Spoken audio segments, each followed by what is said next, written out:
Bismillahirrahmanirrahim. Nahmaduhu wa nusalli ala rasulihil kareem. Dear students, in our next lecture, we will discuss self-ionization of water, the pH scale, importance of Kw, measurement of pH.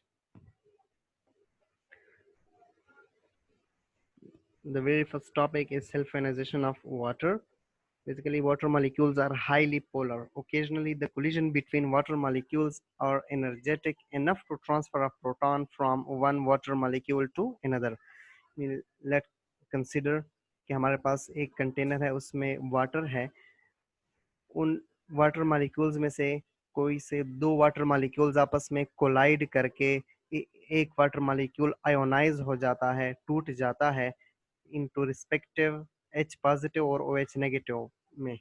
यानी let's say two water molecules due to polarity, क्योंकि वो बहुत ज़्यादा highly polar हैं, वो आपस में collide करके इनमें से एक वाटर मॉलिक्यूल आयोनाइज हो जाता है इनटू H पॉजिटिव और OH नेगेटिव. उस H पॉजिटिव को दूसरा वाटर मॉलिक्यूल एक्सेप्ट करके H3O पॉजिटिव हाइड्रोनियम आयन बना लेता है और दूसरा OH हाइड्रोक्सिल आयन बन जाता है. So the reaction in which two water molecules produce ions is called as the self-ionization or auto-ionization of water. यानी वो रिएक्शन जिसमें कोई से दो वाटर मॉलिक्यूल्स आपस में कोलाइड करके आयंस बनाए, तो उस रिएक्शन को हम ऑटो आयोनाइजेशन या सेल्फ आयोनाइजेशन ऑफ वाटर कहते हैं. ओवरऑल रिएक्शन या सिंपल रिएक्शन हम कैसे लिखेंगे कि एक वाटर मॉलिक्यूल अपने respective ions proton H positive और हाइड्रोक्सिल OH नेगेटिव आयंस में आयोनाइज हो जाता है, टूट जाता है. सो ऐसे रिएक्शन को हम सेल्फ आयोनाइजेशन ऑफ वाटर कहते हैं. Water is weak electrolyte. The self-ionization of water occurs to a very small extent at 25 degrees Celsius. The experimentally determined concentration of H positive and OH negative ions are as follows: 10 की power minus 7 molar, which is very small quantity, small number, small amount. यानी water molecule 10 की power minus 7 almost लाखों करोड़ों 10 करोड़ के करीब amount को बोलते हैं. सो 1 आउट ऑफ 10 मिलियन या 100 मिलियन या 1000 मिलियन मॉलिक्यूल्स में से कोई एक मॉलिक्यूल, कोई से दो मॉलिक्यूल्स आपस में कोलाइड करके डिसोसिएट हो जाते हैं या आयोनाइज हो जाते हैं. यानी इनकी जो आयोनाइजेशन कांस्टेंट है या आयोनाइजेशन वैल्यू है नॉर्मल टेम्परेचर, नॉर्मल कंडीशन में, इन वाटर मॉलिक्यूल्स जो टूटते हैं अंडर नॉर्मल कंडीशंस, तो वो ओनली 10 की पावर माइनस 7 मोलर, यानी एक डीएम क्यूब में 10 की power minus 7 molecule, 1 divided by 10 की पावर माइनस 7, आप 7 जीरो ऐड कर लें, तो उतने मॉलिक्यूल्स में से, उतने ज्यादा मॉलिक्यूल्स में से ओनली 1 मॉलिक्यूल ब्रेक हो जाता है, आयोनाइज हो जाता है into its H positive and OH negative ion. बहरहाल इससे आपका कंसर्न नहीं है, आपने जस्ट ये वैल्यू याद रखनी है. इसके लिए इस रिएक्शन के लिए कैसे लिखेंगे? प्रोडक्ट, न्यूमरेटर में प्रोडक्ट की कंसंट्रेशन, डिनोमिनेटर में रिएक्टेंट की concentration. So H positive into OH negative divided by H2O.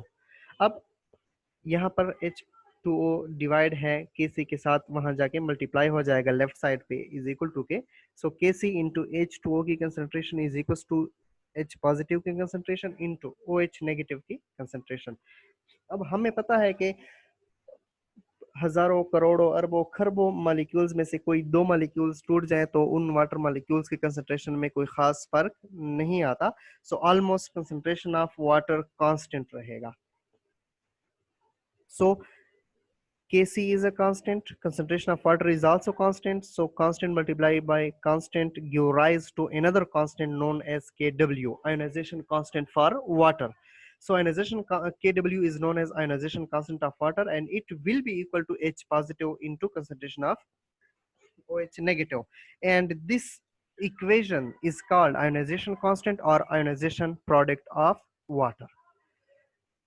Experimentally, at 25 degrees Celsius, the value of Kw is 1 cross 10 की power minus 24 molar, experimentally determined value, in which The share of H positive is 1 cross 10 to the power minus 7. Similarly, the share of or the part of OH negative is also 1 cross 10 to the power minus 7. But the experimental value of Kw is 1 cross 10 to the power minus 14 at 25 degrees Celsius. So at 25 degrees Celsius, at normal condition, normal temperature and pressure, only 10 to the power minus 7 molecules या molar water molecules ionizes into H positive and OH negative. Okay. Next topic is pH. In 1909, the Danish biochemist Soren Sorensen proposed a convenient method to express such a small concentration of H positive and OH negative ions by pH or POH. यानी इस value जो कि बहुत ज्यादा small है, इसको determine करना, इसको मैथमेटिकली कैलकुलेट तो कर लिया था, लेकिन इसको डिटरमाइन करना बहुत ज्यादा मुश्किल था, इसको एक्सप्रेस करना बहुत ज्यादा मुश्किल था. तो सोरेनसन ने एक मेथड प्रपोज किया, pH को उसने डिफाइन किया, the negative logarithm of the molar concentration of H positive ions in aqueous solution.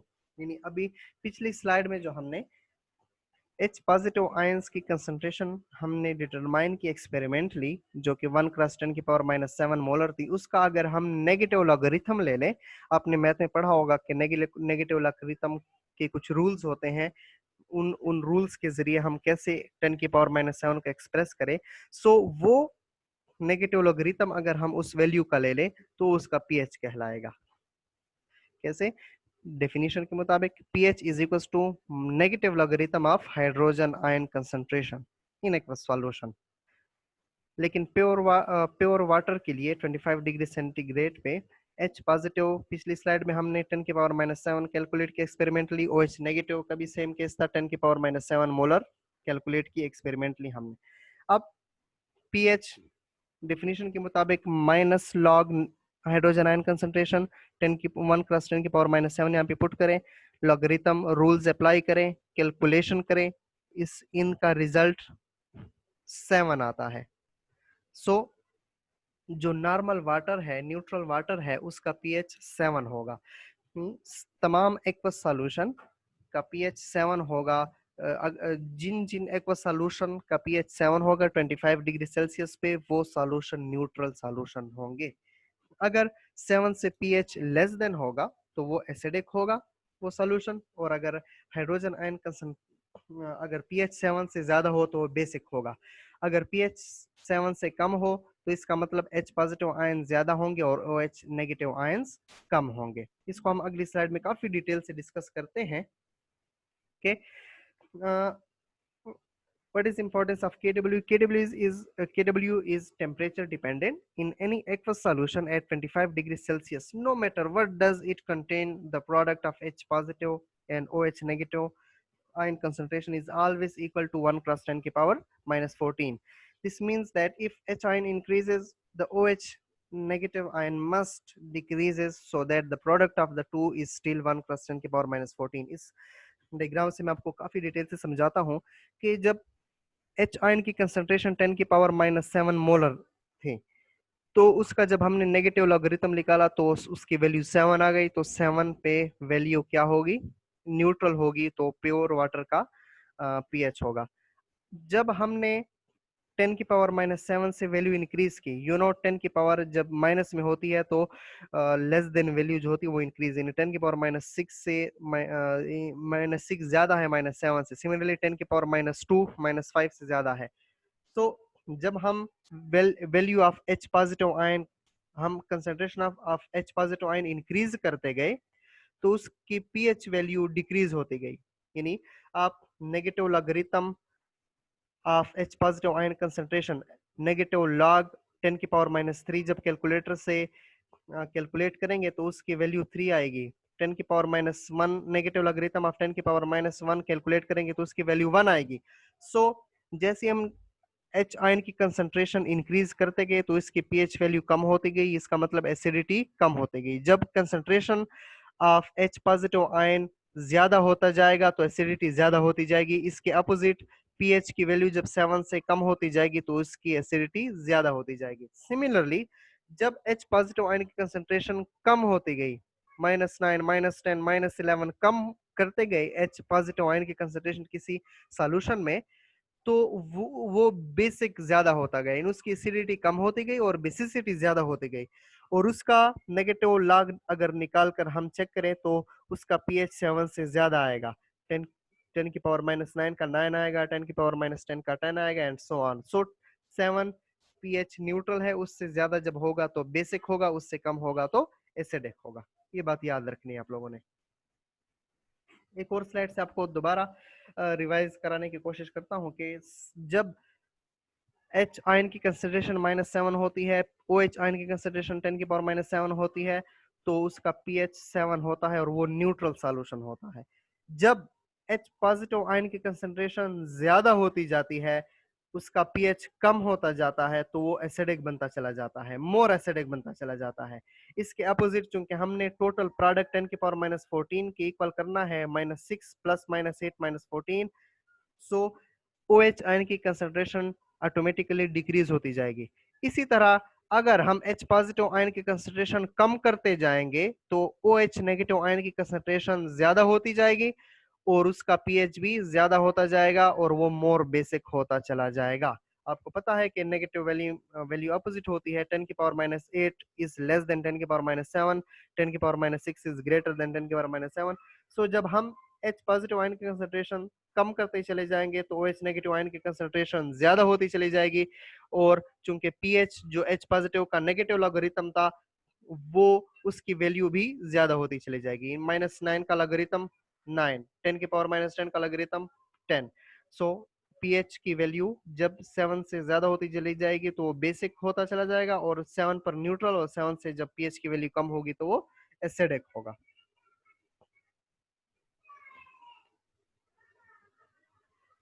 pH scale है कि chemist used a number scale from 0 to 14 to describe the concentration of H positive ions in a solution. It is known as pH scale. जब pH 7 होगा तो neutral होगा, 7 से कम होगा तो acidic होगा और 7 से ज्यादा होगा तो बेसिक होगा। ये जस्ट pH स्केल है, ये आप लोगों ने याद रखना है। नेक्स्ट इंपॉर्टेंट टॉपिक है मेजरमेंट ऑफ pH। कैसे हम pH को मेजर करते हैं, किसी सॉल्यूशन के pH को मेजर करने के हमारे बुक में 3 तरीके हैं। फर्स्ट वन, pH पेपर और यूनिवर्सल इंडिकेटर। इस किस्म का पेपर होता है जब किसी सॉल्यूशन का हमने pH डिटरमाइन करना होता है, तो इस पेपर को हम उस सॉल्यूशन के अंदर डिप कर लेते हैं और उसका इस पीएच पेपर का कलर चेंज हो जाता है। इस चेंज्ड कलर को हम इस स्केल से कंबाइन कर ले, स्केल से मैच कर लेते हैं, तो कलर जिस के साथ मैच हो जाता है तो वही उसका पीएच होता है। लेट सपोज अगर पीएच पेपर को हमने किसी सॉल्यूशन में डिप किया और उसका कलर डार्क रेड आया तो उसका कलर 1 के साथ मैच होगा और उसका पीएच 1 होगा।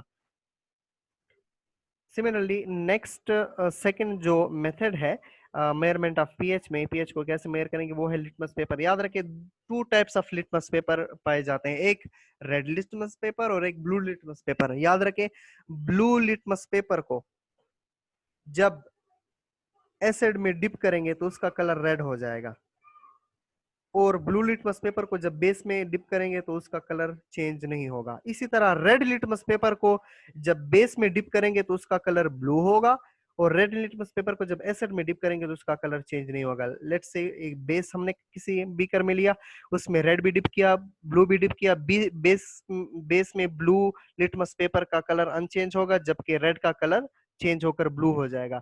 इस तरह अगर हम एसिड लेंगे, दोनों ब्लू और ब्लू लिटमस पेपर और रेड लिटमस पेपर उसके अंदर डिप किया, तो जो रेड लिटमस पेपर है वो एसिड में उसका कलर अनचेंज होगा और ब्लू का कलर चेंज होकर रेड हो जाएगा। इसी तरह न्यूट्रल सॉल्यूशन में दोनों का कलर अनचेंज रहता है। Third method of measurement of pH is acid base indicator.